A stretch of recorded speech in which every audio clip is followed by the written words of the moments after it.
કિલ્લા પારડીમાં 18મી મેથી પૂજ્ય પ્રફુલભાઈ શુક્લાના મુખારવિંદે વેશે શ્રીમદ ભાગવત કથાની ગંગા. પુરુષોત્તમ માસના પવિત્ર અવસરે સોહલા પરિવાર દ્વારા ભવ્ય પોથી યાત્રા નીકળશે, જ્યારે ફિલ્મ અભિનેત્રી કૃપા ચાંડેલા આપશે વિશેષ હાજરી. પવિત્ર પુરુષોત્તમ અધિક માસના રૂડા અવસરે કિલ્લા પારડીમાં ભક્તિમય માહોલ જમવા જઈ રહ્યો છે. આગામી 18મી મેથી નેશનલ હાઈવે નંબર 48ની બાજુમાં આવેલા ધીરુભાઈ સત્સંગ હોલ ખાતે જાણીતા કથાકાર પૂજ્ય પ્રફુલભાઈ શુક્લાની વ્યાસપીઠે શ્રીમદ ભાગવત સપ્તાહ જ્ઞાન યજ્ઞનો મંગળ પ્રારંભ થશે. આ કથાને લઈને પંથકમાં શ્રદ્ધાળુઓમાં ભારે ઉત્સાહ જોવા મળી રહ્યો છે. કથાના શુભારંભ પૂર્વે સ્વાતિ કોલોનીમાં રહેતા સોહલા પરિવાર દ્વારા એક ભવ્ય પોથી યાત્રા કાઢવામાં આવશે. કથાના મુખ્ય યજમાન દિલીપભાઈ મોહનભાઈ પટેલ દ્વારા શાસ્ત્રોક્ત વિધિથી પોથી પૂજન કરવામાં આવશે. આ ધાર્મિક મહોત્સવનું દીપ પ્રાગટ્ય દમણ જિલ્લા પંચાયતના ઉપપ્રમુખ રીનાબેન હરીશભાઈ પટેલના હસ્તે કરવામાં આવશે. આયોજક આશિષ દેસાઈએ જણાવ્યું કે પ્રથમ દિવસે ગુજરાતી હિન્દી ફિલ્મ અભિનેત્રી કૃપા ચાંડેલા ખાસ હાજર રહેશે. અધિક માસ હોવાથી દરરોજ ભગવાન વિષ્ણુને સહસ્ત્ર તુલસી દલ અર્પણ કરાશે. ભક્તો માટે વલસાડના બિલ્ડર કાળુભાઈ આહિર અને ભરતભાઈ ભરવાડ દ્વારા દરરોજ સાંજે મહાપ્રસાદની વ્યવસ્થા કરાઈ છે.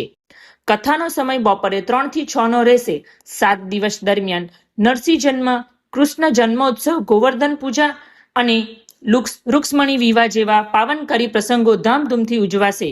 આ કથાને સફળ બનાવવા એ લીલી ક્લબ સહેલીના અલ્પાબેન દેસાઈ, અલકાબેન પારેખ, મનીષાબેન, ભાવનાબેન, જાગૃતિબેન સહિત યોગ પરિવાર પારડીએ જહેમત ઉઠાવી રહ્યા છે. તારીખ 18મી મે થી 24મી મે સુધી ધીરુભાઈ સત્સંગ હોલની અંદર આપણા ગુજરાતની પણ દેશ વિદેશમાં જેમણે 892મી કથા ખેરગામના ખૂબ ખ્યાતનામ કથાકાર પ્રફુલભાઈ શુક્લ બાપુ જ્યારે આપણા પારડીમાં 15 વર્ષ પછી પધારી રહ્યા છે, ત્યારે ગામમાં ખૂબ અનેરો ઉત્સાહ છે. આ કથાના મુખ્ય યજમાન દિલીપભાઈ પાનવાલા જે મુખ્ય યજમાન છે, અને ભરવાડ સમાજ પારડીનો સોહલા પરિવાર, જે ભરવાડ પારડી સ્વાધ્યાય મંડળ રોડ ઉપર જે ભરવાડ સમાજ રહી છે, એ સોહલા પરિવાર દ્વારા ખૂબ ધામધોકાર પૂર્વક આ પોથયાત્રાનું આયોજન કરવામાં આવ્યું છે. અને રોજ વલસાડના નામાંકિત બિલ્ડર એવા કાળુભાઈ આહિર અને ભરતભાઈ ભરવાડ તરફથી રોજે રોજ મહાપ્રસાદનું આયોજન કથામાં કરવામાં આવ્યું છે. અને આ કથાની અંદર આખા વિસ્તારના વલસાડ જિલ્લાના રાજકારણીઓથી લઈને ડોક્ટરો, વકીલો અને નામી અનામી તમામ હસ્તીઓ આ કથામાં ઉપસ્થિત થવાની છે. અને એની તડામાર તૈયારી અલ્પાબેન દેસાઈ, અલકાબેન પારેખ, યોગ પરિવાર અને એલી ક્લબ સાથે મળી અમે તૈયારી ખૂબ જોરમાં કરી રહ્યા છે. બોલો શ્રી કૃષ્ણ કનૈયા લાલ કી જય.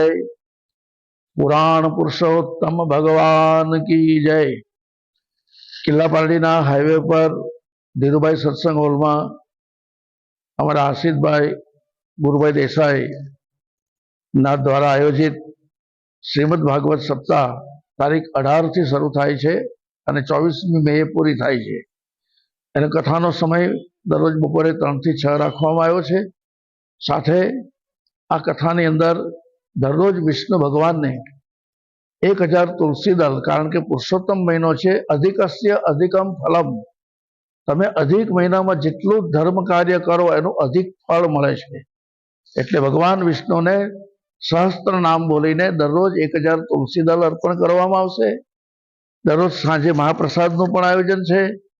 અને સાથે મંગલાચરણમાં ગુજરાતી હિન્દી ફિલ્મની અને હિન્દી સિરિયલની હિરોઈન અભિનેત્રી કૃપા ચાંડેલા, જે અત્યારે ખૂબ પ્રખ્યાત નામ છે, ખાસ કરીને વાઇબ્રન્ટ ગુજરાતમાં તો ટોચનું નામ છે, એ કૃપા ચાંડેલાજી આ કથાની અંદર મંગલાચરણમાં ખાસ ઉપસ્થિત રહેશે.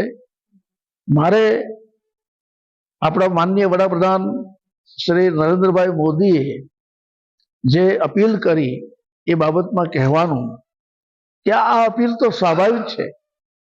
સુભાષચંદ્ર બોઝે પણ અપીલ કરેલી, તુમ મુझे खून दो तो मैं तुम्हें आजादी दूंगा. લાલ બહાદુર શાસ્ત્રીએ પણ પાકિસ્તાન સામેના યુદ્ધમાં અપીલ કરેલી કે આપણે એક ટાઈમ ભોજન કરશું પણ રાષ્ટ્રને બચાવશું. બસ એ જ સંદર્ભમાં નરેન્દ્રભાઈ મોદીની જે અપીલ છે કે ભાઈ પેટ્રોલ બચાવો, ડીઝલ બચાવો, જેમ બને એમ સોનું ઓછું ખરીદો, જેથી વિદેશી હુંડિયામણ આપણી પાસે બચી રહે, એ રાષ્ટ્રહિતમાં કહેવાયેલી વાત છે. બેવકૂફ માણસો એનો બે બુનિયાદ અર્થ કરીને ફાવે એમ બોલે એમાં કંઈ જોવાનું નથી. આ બહુ જરૂરી છે, આ બહુ અનિવાર્ય છે. દેશ માટે, રાષ્ટ્ર માટે કંઈક પગલું ભરવું તો એમાં કોઈ નવાઈ નથી. અને મારી પણ અપીલ છે સૌને કે જો એક ગાડીથી કામ ચાલી જતું હોય તો બે ગાડી લેવી નહીં. જો સ્કૂટરથી કે બે પૈડાના વ્હીકલથી કામ ચાલતું હોય તો ચાર પૈડાવાળી ગાડી વાપરવી નહીં. એનાથી જ રાષ્ટ્રને બચત થશે. આવનારા સમયમાં ભારત, જો અત્યારે તમને આપ સૌ પત્રકાર મિત્રોને મારે કહેવાનું કે અત્યારે તમે બાંગ્લાદેશની સ્થિતિ જુઓ, પાકિસ્તાનની સ્થિતિ જુઓ, ચાઇનાની સ્થિતિ જુઓ, બધે અરે ખુદ અમેરિકામાં પણ હમણાં જ સવારે ફોન આવ્યો, પેટ્રોલનો ભાવ ડબલ થઈ ગયો છે. આપણે ત્યાં હજુ એનો એ છે, કારણ નરેન્દ્રભાઈ મોદીની સરકાર છે, ભાજપની સરકાર છે, એટલે બાકી કે દિવસનો ડબલ થઈ ગયો હોતે. પણ આપણે જે ટકી રહ્યા છે એ આપણી મેક ઇન્ડિયા અને સ્વનિર્ભરતાના ઉદ્દેશથી ટકી રહ્યા છે. એટલા માટે માનનીય શ્રી વડાપ્રધાન નરેન્દ્રભાઈ મોદીએ જે અપીલ કરી એને સૌએ સ્વીકારવી જોઈએ, એ પ્રમાણે ચાલવું જોઈએ.